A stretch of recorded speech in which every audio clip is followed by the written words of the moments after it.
प्रणाम, नमस्कार। बहुत स्वागत है आपका उस कार्यक्रम में जिसका नाम है हे प्रभु आनंददाता। आज इस कार्यक्रम में एक बहुत साधारण से कोटेशन पर हम चर्चा करेंगे जो साधारण होते हुए भी असाधारण है।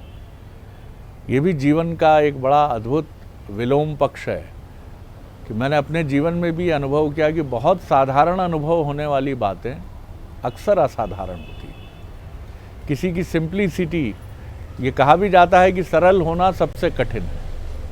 बिल्कुल ठीक उसी तरह बहुत सी चीज़ें जो बहुत साधारण प्रतीत होती हैं वो अपने आप में असाधारण होने का तत्व समेटे रहती हैं।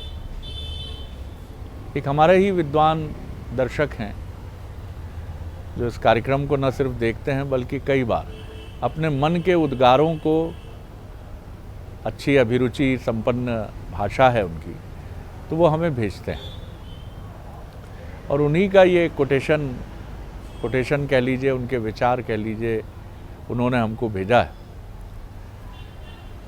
ये कोटेशन ये कहता है, ये विचार ये कहता है कि दिन में कोई ऐसा काम मत करिए जिससे रात में नींद ना आए, और रात में ऐसा कोई काम ना करिए कि दिन में मुंह छिपाते घूमिए। बात बड़ी साधारण है कि दिन में कोई ऐसा काम ना हो जिससे रात में नींद ना आए। पायलट बाबा, एक बहुत मुझे याद आया कि कोई हमारे एक साथी जो उनसे मिले थे, उन्होंने कहा कि पायलट बाबा से जब चर्चा हुई हमारी तो हमने उनसे कहा कि जीवन को कैसे अच्छा करें, तो पायलट बाबा ने एक ही शब्द कहा कि अगर तुम्हें रात में नींद अच्छी आ जाती है तो इसका मतलब है कि जीवन में सब कुछ ठीक है। रात में नींद अच्छी नहीं है तो तुम ज़रूर ऐसा कुछ कर रहे हो जो तुम्हारे मन के अचेतन को भी और चेतन को भी, दोनों को नुकसान पहुंचा रहा है। फिर उन्होंने ये भी, मैं नहीं जानता इसकी प्रामाणिकता, लेकिन उन्होंने कहा कि पायलट बाबा जैसा नाम से स्पष्ट है, बाद में वो अध्यात्म की दुनिया में आए, लेकिन वो एक प्रशिक्षित सैन्य पायलट रहे। पायलट बाबा ने उन्हें बताया, जो हमारे मित्र हैं, कि एक बार मुझसे गलती से कुछ ऐसी जगह विमान से बमबॉर्डिंग हो गई जो सिविलियन एरिया था। कोई ऐसी क्षति तो नहीं हुई, लेकिन उस गिल्ट ने मुझे, आज तक मैं चौंक कर नींद से उठ जाता हूं कि ये कैसे हो गया था। तो ये भाव कि दिन में कोई ऐसा काम ना हो कि रात में नींद ना आए, और रात में ऐसा कोई कृत्य ना हो जाए कि दिन में मुंह छिपाते फिरे। बात कितनी साधारण है लेकिन कितनी गहरी और महत्वपूर्ण है। आज इसी पर हम बात करेंगे और इसके आध्यात्मिक परिप्रेक्ष्य को समझेंगे हमारे विद्वान वक्ता, भगवत गीता के अध्येता, मानस मर्मज्ञ प्रोफेसर डॉक्टर सुरेंद्र बिहारी गोस्वामी जी से। प्रणाम करें सर। आज आपने बहुत अच्छा ही कहावत का उपयोग किया है जी। उस कहावत में तमस की महत्ता है जी। तमस, अंधकार। लेकिन तमस केवल अंधकार नहीं होता, तमस अविद्या होती है। अविद्या होती है, अविद्या की गांठें होती हैं। अविद्या की 5 प्रसिद्ध गांठें, तम, महातम, मोहतम, तामिस्त्र और अंधकार। तो ये 5 गांठें जो अविद्या की होती है, ये तमस के लिए विद्यमान होती है। इसलिए आराधना करते समय वेद कहता है तमसो मा ज्योतिर्गमय। ऐसा तमस मेरे जीवन में जब भी आए तब एक ज्योतिर के रूप में, ज्ञान के रूप में मेरे पास आप अपना प्रकाश बिखेरते रहे। हमने अभी उदयाचल और अस्ताचल की परिक्रमा पर भी बात की थी। ये अस्ताचल से जुड़ी हुई उसकी एक श्रृंखला है जिसको तमस कहते हैं। हमारे जीवन की सारी विडंबनाएं इसी तमस के आसपास परिवेश में होती है। तो इस तमस से मुक्ति का रास्ता भी आपने सबसे पहले बताया है। तो पहले हम इस तमस से मुक्ति के रास्ते पर चर्चा करते हैं, फिर समस्या पर चर्चा करेंगे। आपने एक बहुत अच्छी बात कही है कि साधारण सी बात असाधारण होती है। सहज हो जाना सबसे कठिन होता है। ध्यान रखिएगा, सहज हो जाना सबसे कठिन क्यों होता है? क्योंकि सहज अबोध होता है, बालक होता है। फिर जैसे जैसे वो असहज होता है वैसे वैसे बड़ा होता है। तो असहज हम कब होते हैं? जब तन्मात्राओं का उपयोग हमारे जीवन में हमारे विषयों को ढक लेता है। तन्मात्राएं कौन सी? शब्द, स्पर्श, रूप, रस, गंध। जब स्पर्श का भेद नहीं होता तब तमस हमारे जीवन में नहीं होता। लेकिन जब स्पर्श में भेद हो जाता है, ये माँ का स्पर्श है, ये बहन का स्पर्श है, पत्नी का स्पर्श है, तो हमारे में जैसे जैसे ये भेद आया वैसे वैसे तमस बढ़ने लगा हमारे जीवन में, वो अंधकार बढ़ने लगा जो हमारी उस सहजता को कहीं खो देता है। हम अपने जीवन में असहज होते चले जाते हैं। तो ये हमारे उम्र, परिवेश, परिस्थितियाँ, वातावरण, इसके हिसाब से हमको, इसलिए योग में एक योग की बात कहते हैं, सहज योग। जब योगी बात करते हैं तो बहुत सारे योगियों को सुना होगा, बड़े सहज योगी हैं। सहज योगी होने का अर्थ होता है कि जीवन की सारी असहजताओं से वो मुक्त हैं, मुक्त हो। रात के अंधेरे में आप कौन सा ऐसा काम कर रहे हैं जिससे दिन के उजाले में आपको अपना चेहरा छिपाना पड़ रहा है? ये एक बड़ी गहरी बात है। अंधेरे में किया हुआ काम तब तो आप ही हैं ना, तो आप किससे छिपा रहे हैं अपना मुंह? अभी उस अंधकार में किए गए कर्म को कोई नहीं जान रहा है कि आपने अंधेरे में क्या कर्म किया है, कौन सा विश्वमन किया है। तब भी आप अपना साक्ष्य, जब आप अपना सामना करने के लिए छुपते फिरें तो वो कहलाता है दिन में छुपना। आपने किसी से झूठ बोला है, झूठ विदित नहीं हुआ है, न जाने कितने वर्षों बाद विदित होगा। आपने किसी की संपत्ति को क्षति पहुंचाई, किसी के मन को क्षति पहुंचाई, किसी के पीठ पीछे आपने उसकी बुराई की है, तब भी वो स्वर लहरियाँ आपके अंतर्चित्त के प्रकाश में, दिन कहाँ होता है? दिन भीतर में होता है, रात कहाँ होती है? बाहर में होता है। तो आपने जिस तरह से समझाया डॉक्टर साहब, मैं चौंक गया कि मुझे लगा कि दिन रात का ये वर्गीकरण अवश्य है, लेकिन अविद्या तो एक ऐसी चुनौती है कि दिन और रात में तमस का ही विस्तार है, अंधकार का ही विस्तार है। तमस वो अंधकार नहीं है जी, जिसके लिए आप रात की प्रतीक्षा करें। जी जी, तो आपके जीवन में व्याप्त ही है, ग्रसा हुआ है, आपको उसने ग्रस रखा हुआ है, वो आपके विचारों में विद्यमान है। आप कर्म ना भी करें, विकर्म की स्थिति में हो जाएं, तब भी वो तमस आपका पीछा नहीं छोड़ता। कर्ण ने कभी नहीं कहा अपने अंतर्चित्त के उद्गार कि उसको दुर्योधन से मित्रता किस भाव से करनी पड़ रही है और कितने प्रतिलोम कार्य वो कर रहा है। जब कर्ण का खड्ग जो है अभिमन्यु का सीना विदीर्ण कर रहा था, तब अर्जुन ने कभी नहीं पूछा उससे कि तुमने अपने भतीजे को कैसे मारा, तुमने उस बालक को कैसे मारा। लेकिन वो तमस कर्ण को सोने नहीं देता था। कर्ण रात में उठ जाते थे, विषपर्वा की ओर नजर डालते थे, अपने बच्चे की ओर देखते थे, उनको लगता था मैंने ऐसा किया। आप अपने जीवन में जो भी असहजता का कार्य करते हैं वही आपके जीवन का तमस है। जो आप सहजता से बाहर करते हैं, आपके शब्दों का प्रवाह आपको तमस में ले जाता है। तमस वो अंधकार है। अविद्या का क्या होती है? जहाँ विद्या का अभाव है। और विद्या कहाँ होती है? जहाँ ज्ञानाभाव है। ज्ञान का अभाव कहाँ होता है? जहाँ आप मनुष्य के मनुष्यत्व से च्युत हो गए हैं, वो कर्म नहीं कर रहे हैं। तो प्रत्येक दिन के आपके कर्म हमारे जीवन में तमस की भाव इतने बढ़ते चले जाते हैं, इतने बढ़ते चले जाते हैं कि हमें वंदना करना पड़ती, इस अंधेरे से दूर भगाओ, इस अंधेरे को मेरे जीवन से ख़त्म करो। आपकी पीड़ा भी तमस है, आपका कष्ट भी तमस है, आपका प्रायश्चित भी तमस है, आपका अपराध भी तमस है। तो ये तमस तो इतना गहन अंधकार के साथ आपके जीवन में विद्यमान है, प्रतिपल आपको प्रताड़ित करता है।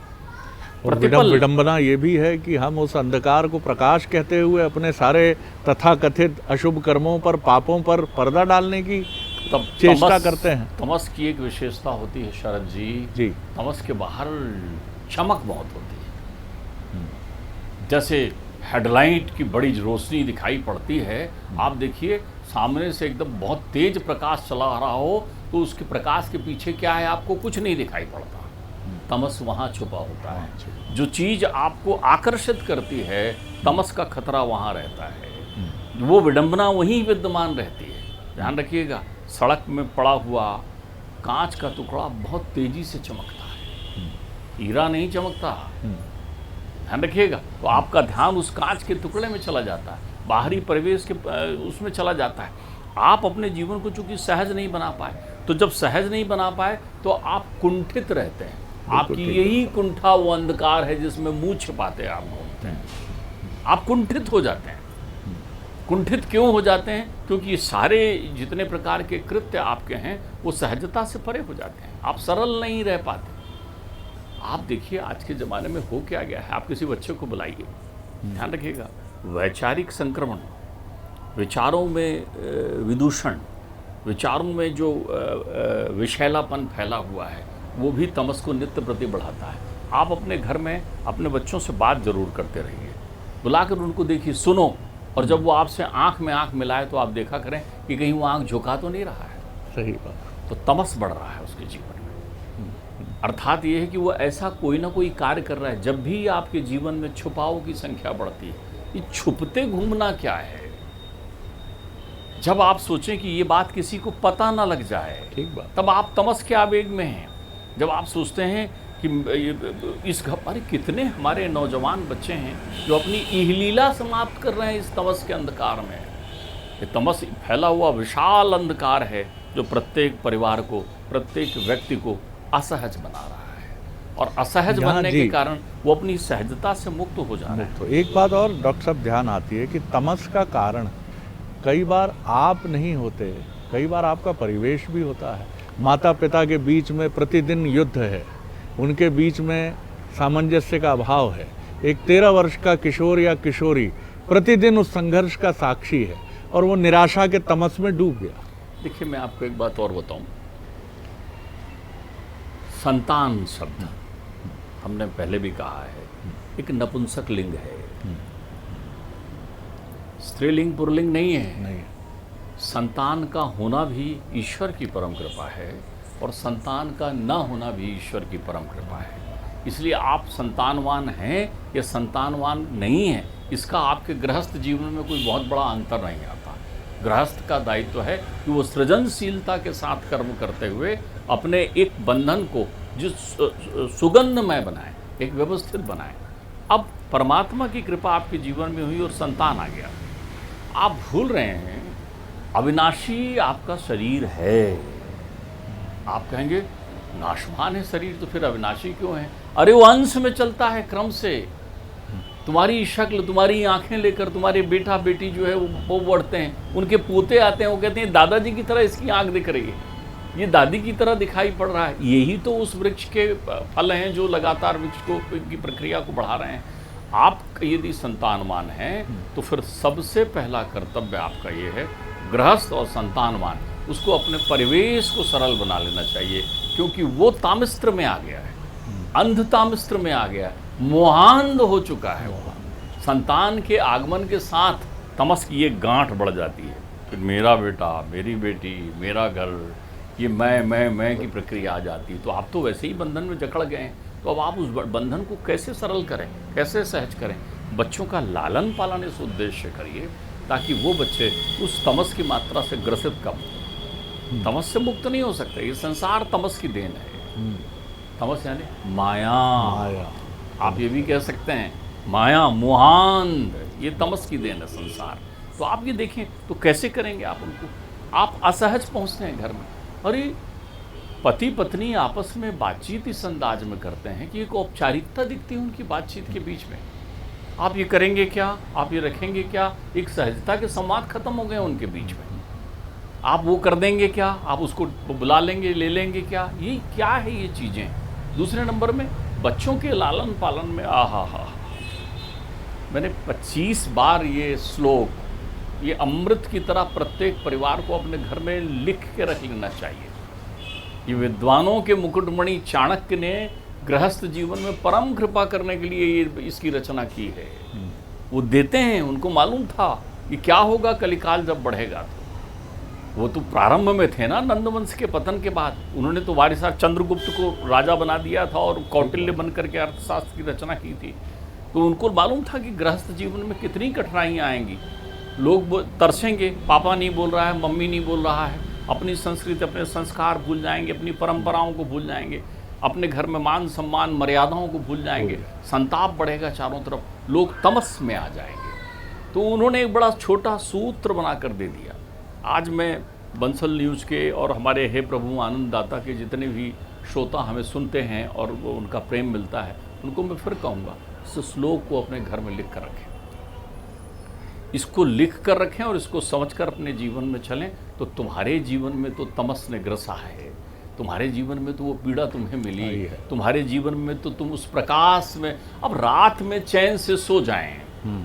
ये सूत्र इस बात को बता रहा है कि तेरे जीवन में जब तमस आए तब भी तू सहज योग में बना रहे, सहज योग में बना रहे। तमस का वो ताप तेरे जीवन में ना चढ़े। रात तो तेरे जीवन में आती है, रोज आती है, लेकिन अब चैन से सो जाए। अब एक आदमी है, दिन भर मेहनत करके आया, किसी ने शराब पी लिया, किसी ने गोली खा ली, कोई थक गया, कोई, अरे सोना तो छोड़ो, निद्रा देवी भी ऐसी है कि किसी को नाली में भी सुला देती है रात में। निद्रा का आवेग बड़ा विचलन में है। तमस की मात्रा का उससे आकलन नहीं किया जा सकता। निद्रा तो जो है आवाहन करने की विषय वस्तु है। सोते समय लोग आवाहन करते हैं कि हे या देवी सर्वभूतेषु निद्रा रूपेण समस्तता। जब तक आप प्रायश्चित की गंगा में स्नान नहीं करते, आप दुनिया का कोई भी यत्न कर लें। तो चाणक्य का जो सूत्र है, लाल येत पंचवर्षाण, मैं बिल्कुल आराम से इस श्लोक को इसलिए कह रहा हूँ, लाल येत पंचवर्षाणी, 5 वर्ष तक बच्चे को खूब लाड़ करिए।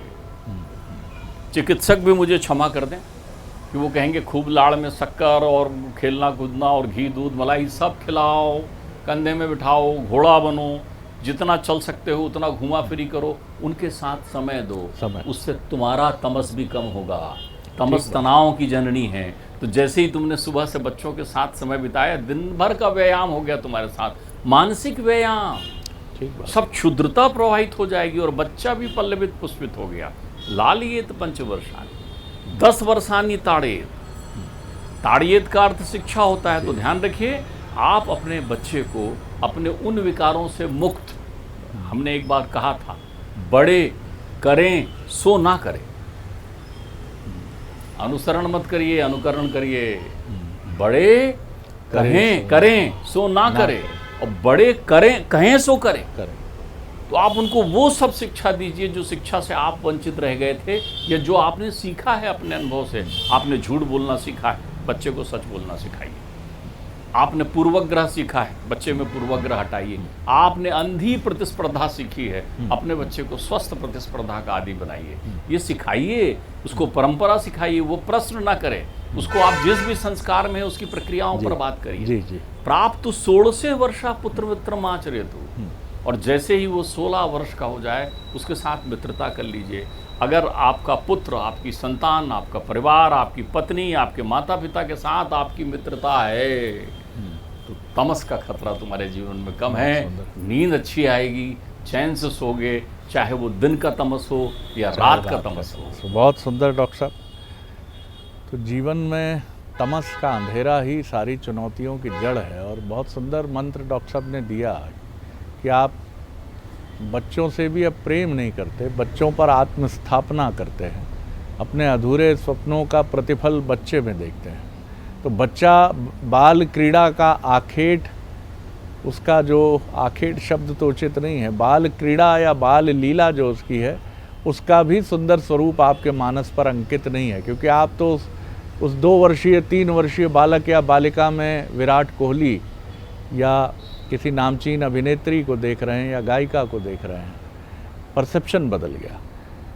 पेड़ पौधों से हमारा रिश्ता प्रकृति से दूर हो गया। अब वो पेंटिंग बन के हमारे घर आ गई। हम उसको देखकर कहते हैं कि ये पूर्वोत्तर के जंगलों की जहाँ हम एक बार गए थे। आप सोचते हैं कि आप वो घर ले आए। नहीं, ये सब तमस है। क्योंकि आपने ये मान लिया कि धन इकट्ठा करना ही सबसे बड़ा जीवन का ऑब्जेक्टिव है। और किसी एक क्षण ठोकर तो लगती है जीवन में, और दुर्भाग्य ये है कि ये सब कुछ लुटाकर होश में आए तो क्या किया। ये वैसा ही होता कि जब आप शिखर पर खड़े होते हैं तब आपको पता चलता है कि पैसा बड़ी नामुराद चीज़ है, लेकिन कमबख्त ये बात पैसा कमाने के बाद ही मालूम पड़ती है। उसके पहले का ऑप्शन ही डिलीट है। आप उस अनुभव को हासिल ही नहीं कर सकते जो धन के केंद्रण का और धन के एकत्रीकरण का एक ऑब्जेक्टिव है। बड़ा अच्छा लगा डॉक्टर साहब। अगले एपिसोड में एक और विषय लेकर उपस्थित होंगे। बहुत बहुत धन्यवाद। तो अगले एपिसोड में एक और नया विषय होगा। अनुमति दीजिए। नमस्कार।